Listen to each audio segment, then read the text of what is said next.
വിഷ്ണു പുരാണങ്ങളിൽ ഉൾപ്പെടെ പല ഹിന്ദു പുരാണങ്ങളിലും പ്രതിപാദിക്കുന്ന പ്രദേശമാകുന്നു ശംബാല. വിഷ്ണു ഭഗവാന്റെ 10ാമത്തെ അവതാര പുരുഷനാകുന്ന കൽക്കി അവതരിക്കുന്നതെന്ന് കൽക്കി പുരാണം പറയുന്ന ഈ പ്രദേശം കണ്ടെത്തുക അല്ലെങ്കിൽ അതുമായി ബന്ധപ്പെട്ട പല സംവാദങ്ങളും കണ്ടെത്തലുകളും മറ്റും നടന്നു വരുന്നു. അവ ഭാരതത്തിൽ തന്നെ അല്ല, പാശ്ചാത്യരും അതിനായി ശ്രമം നടത്തുന്നു. ശംബാലയെക്കുറിച്ചുള്ള കണ്ടെത്തലുകളും വാദങ്ങളും മറ്റും എന്തൊക്കെയാണെന്നും ശംബാല എന്താകുന്നുവെന്നും നമുക്കൊന്ന് നോക്കിക്കാണാം.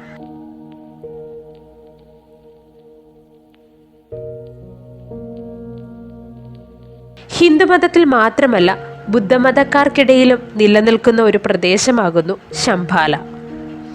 ഹിന്ദുമതത്തിൽ മരണമില്ലാത്ത ദിവ്യജന്മങ്ങളാകുന്ന, അതായത് ചിരഞ്ജീവികൾ ചിലർ വസിക്കുന്ന ദിവ്യപ്രദേശമാകുന്നു ശംബാല.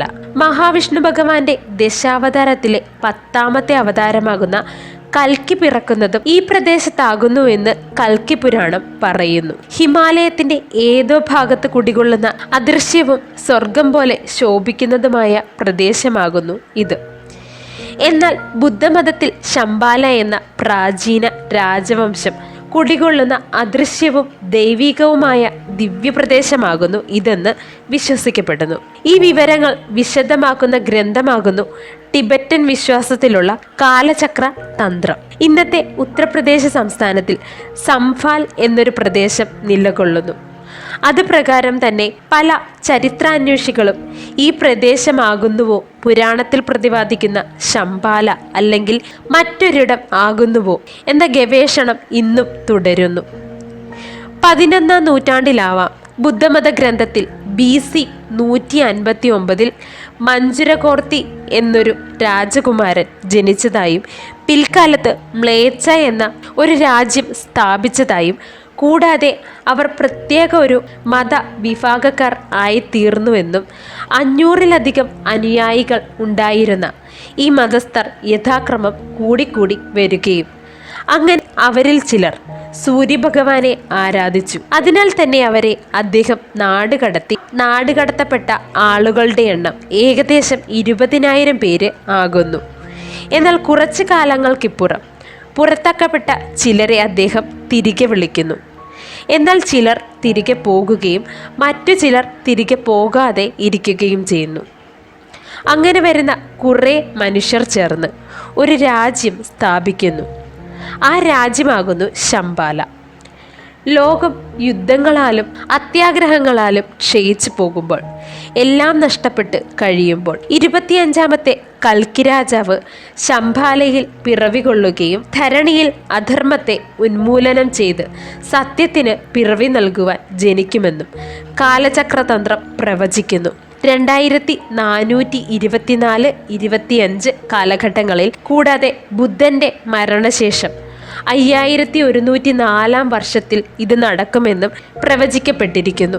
ഭാരതത്തിലും ടിബറ്റിലും മാത്രമല്ല പാശ്ചാത്യരിലും ശംബാലയെക്കുറിച്ച് നിരവധി ഗ്രന്ഥങ്ങളിൽ പ്രതിപാദിക്കുന്നു. 17ാം നൂറ്റാണ്ടിൽ ഐസ്റ്റീവോ കാസല്ലോ എന്ന പോർച്ചുഗീസ് മിഷണറി തൻ്റെ പ്രസിദ്ധീകരണത്തിൽ ശംബാലയെക്കുറിച്ച് പ്രതിപാദിച്ചിരിക്കുന്നു.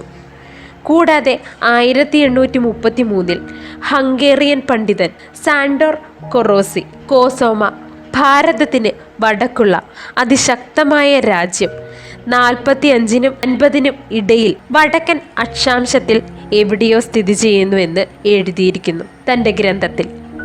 ഇത് ശംബാലയെക്കുറിച്ചുള്ള ആദ്യത്തെ ഭൂമിശാസ്ത്രപരമായ വിവരണമായി കണക്കാക്കപ്പെടുന്നു. 19ാം നൂറ്റാണ്ടിന്റെ അവസാനത്തിൽ വൈജ്ഞാനികവാദത്തിന്റെ സഹസ്ഥാപക ഹെലീന ബ്ലാവസ്റ്റ്കി ശംബാല എന്ന ഐതിഹ്യത്തെക്കുറിച്ച് ചില സൂചനകൾ നൽകുന്നുണ്ട്. ഹിമാലയൻ പ്രദേശത്തിലെ ഒരു അത്ഭുത പ്രദേശത്തെക്കുറിച്ച് പലയിടത്തും പ്രതിപാദിച്ചിരിക്കുന്നു.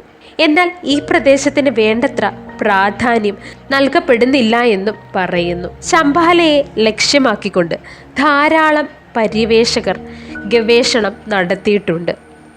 അതിൽ പ്രധാനികളാകുന്നു നിക്കോളാസും ഹെലീന റോറച്ചും. 1924-28 കാലഘട്ടത്തിൽ അവർ ആ ശ്രമം നടത്തിയത്. ഇങ്ങനെ തുടങ്ങുന്നു ശംബാല എന്ന ദിവ്യനഗരം തേടിയുള്ള മനുഷ്യന്റെ അലച്ചിലും അനുമാനങ്ങളും കണ്ടെത്തലുകളും.